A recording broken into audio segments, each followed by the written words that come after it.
So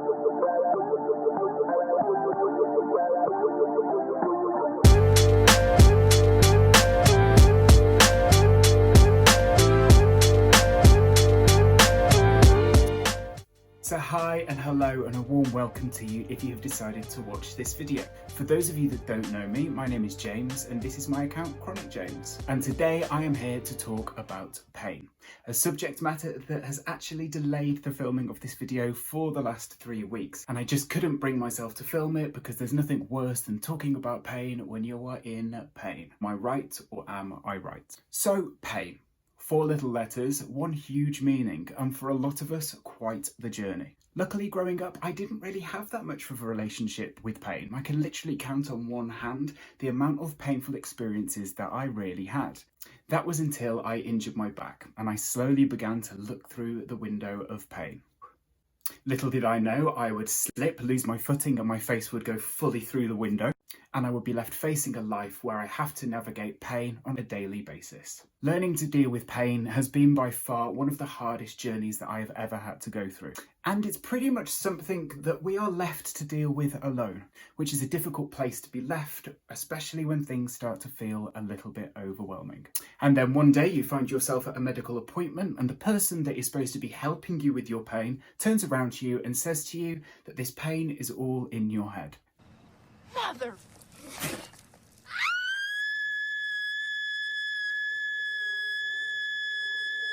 Quite the saying, right? And I'm pretty sure that most of you have heard that before.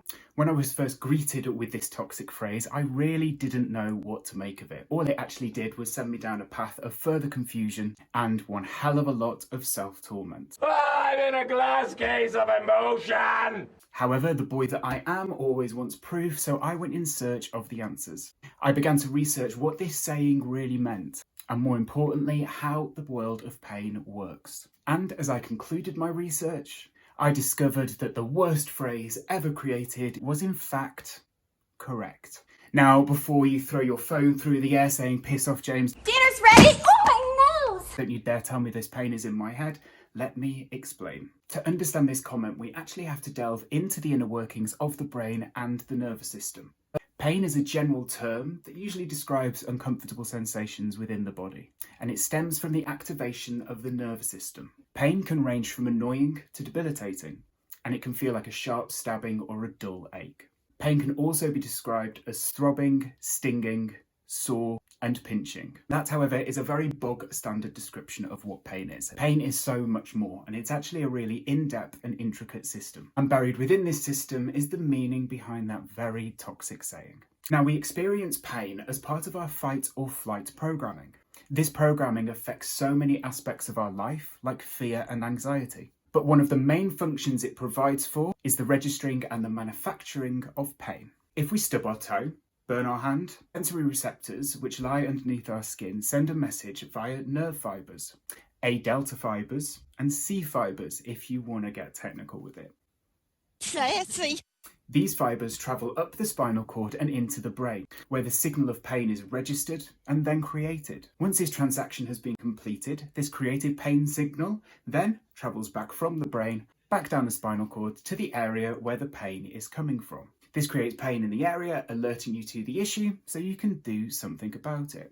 It's quite the process, right? Especially when you think about how fast acting this is. There is no waiting system, there is no spinning pizza wheel of death. It's an instant reaction that goes through such a process to get there, which for me is kind of mind-blowing. For sure, our brain is more powerful than any computer that is out there. Well, at the moment anyway.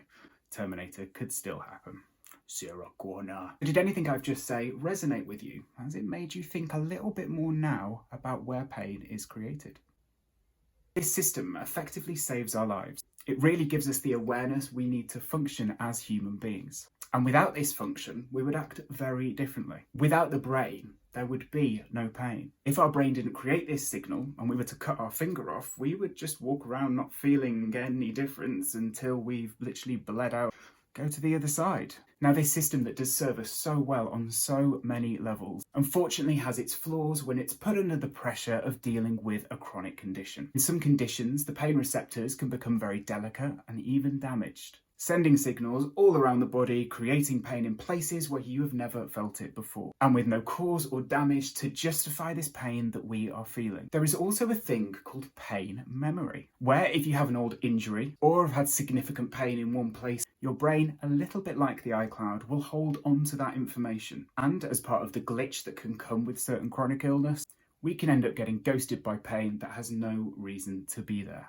Man. Perfect first impression. What a jerk. And over the course of my other videos, we will go in more depth on some of the pain triggers that come with certain conditions. I just wanted us to get a bit more general knowledge on how pain works in normal life and also in chronic life. And now that we have obtained that little bit more information on how pain works within the brain, let's go back to that toxic phrase that started this all off. The pain is all in your head. Firstly, I'm going to begin by telling you a little story. Settle down. This story is from a medical journal and is still being used in pain practice today. This story starts with a builder. From what I am led to believe, this was quite a macho man, and obviously he was working on a building site, hence him being a builder. Oof, I'm off to such a good start. Whilst working on the site, this builder jumped from quite a high height and landed directly on an upward-facing nail. Ouch. And here is a picture that goes along with that story, and this is actually the builder's boot with the nail. Shortly after this happened, the builder was rushed to the nearest hospital, and upon arriving to the hospital, he was in agonising, crippling pain. So much pain that the medical staff actually gave him morphine to try and calm down the agonising pain that he was in. But despite the morphine, the builder was still in unbearable pain and was persistent for more drugs. Doctors then came to remove the boot so they could remove the nail from his foot. And as they removed the boot, they came to quite the discovery. The nail had gone between the builder's toes. It had completely missed him and didn't even leave a scratch. The builder, however, was adamant about the amount of pain that he was in. This story sparked so much research into the concept of pain and the relation to it in the brain. I love a tongue twister, it would seem. I just love twisting that tongue. Now, this is where you ask yourself the question, was this pain in this builder's head? Yes, it was. But did that builder consciously create that pain himself? No, he did not. His brain's pure perception on what was going on was enough to trigger alarm signals in his brain to send pain down to that area. It was completely beyond the builder's control of how he was feeling. Now, I'm sorry once again to insult your pretty little eyes with this photo, but I promise this is all in the name of science. When you first saw this photo, did it invoke any feelings of discomfort or even pain? Did it make you squirm and think, "Buh, no"? Did you imagine how it would feel if it was your foot? If you did, then that was just a little live demonstration of how powerful the brain is. Each one of those reactions is all linked back to the same system. Does that make sense? Now let's change that mindset away from this feeling of pain and reward the eyes with some fluffy feel-goods. Here is a picture of my dog baby the day after we adopted him, and by far he is the best antidepressant in the world. Mine's reset. Let's go back to me in the studio. Well, it's actually a shoebox, but you don't know that. Now let's just sit back and apply everything that we have just learned again to this toxic saying. Do you now see it from a slightly different angle? Yes, this pain is being created in your head. That's how it's created. This is not a poor reflection on you. This is not saying that you are creating this pain consciously. And this is not to say that the pain does not exist. As I have said, with no brain, there would be no pain. This phrase has affected many of us, myself included. It's just a very poorly constructed phrase, and it is so easy to be taken out of context when it doesn't come with the relative information to support it. However, once I went away and researched this and what exactly it all meant, it really helped me soften my approach to this phrase. And I really hope that this video has done the same for you. Now, this pain that is being created as part of our chronic condition is to a degree beyond our control. I say degree because there are things out there for the treatment and the management of pain.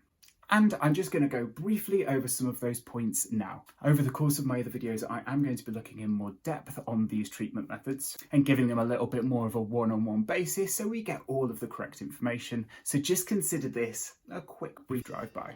At number one, we have pain medication. This can come as prescription or non-prescription, and you should always consult your doctor before trying new medications. Number two is holistic and alternate medicines. Things like acupuncture, cupping, and the alternate medicine that seems to be taking the world by storm, CBD. Number three is a change in diet. Looking into your foods can be really interesting, especially when some of those foods can be causing inflammation in the body. So, by removing those foods and actually introducing foods of an anti-inflammatory nature, this will help calm things down. Number 4 is physiotherapy. This is a very, very important one. If you don't already have a physio routine, I suggest you go and get one. Again, speak to your doctor to get guidance and advice on this. But physio and gentle exercise is really key, not just to recovery within your chronic condition, but also for helping managing of pain, even though at times we really don't feel like doing it. Number 5, we have machine therapy. I didn't really know what else to call it. There is a piece of equipment called a TENS machine, which has changed my life, especially over those winter months when the pain levels are going through the roof. It uses electronic signals to basically break up the signals going from the brain to that pain area, and it's really, really effective. And also light therapy, like a SAD lamp or an infrared lamp. These can really help reduce inflammation, which is crazy because it's just light, but I have tried and tested it and it does work. Number 6 is counselling and therapy. Therapy and counselling come in all different shapes and sizes. You can have one-on-one therapy, you can have group therapy. There are classes that you can do in CBT to better help further yourself.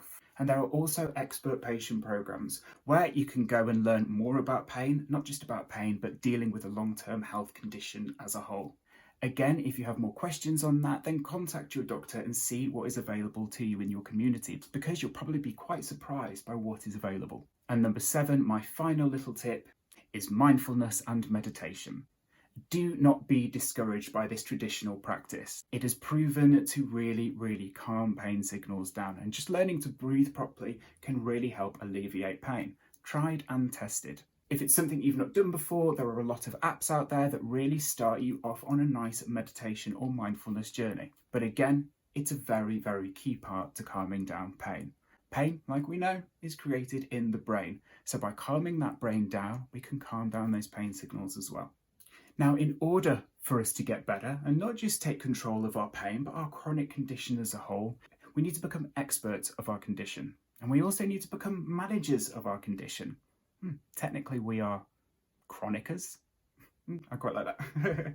Chronicers. Your desired treatment route is your choice. It's your condition, it's your body, it's your rules. Explore as many options as you can, and hopefully you will find the right treatment methods for you. But what we need to remember that at the end of the day, it is all up to us. Nobody is going to do this for us. Over the span of the other videos that I will hopefully be making, is we are going to be looking into how to manage chronic life, how best to take charge of our conditions. And we will be doing all of that together, because together we are stronger. Well then, my little chronicers, that brings us to the end of this video. In my next video, we are going to be talking about the fabulous world of fibromyalgia. I'm going to be going over all aspects of the condition, and as this is my personal chronic condition, I am going to be talking fully about my experiences with the F word. And I am not going to be holding anything back. Oh, at all. Thank you if you have watched the entirety of this video. If you have, show me a little bit of love at the bottom. And if you have any further questions on pain, or if you've had your own experience with that very toxic saying, then please leave it in the comments below and let's start that conversation. If you're watching this on YouTube, then don't forget to hit the subscribe button for future videos on all things chronic.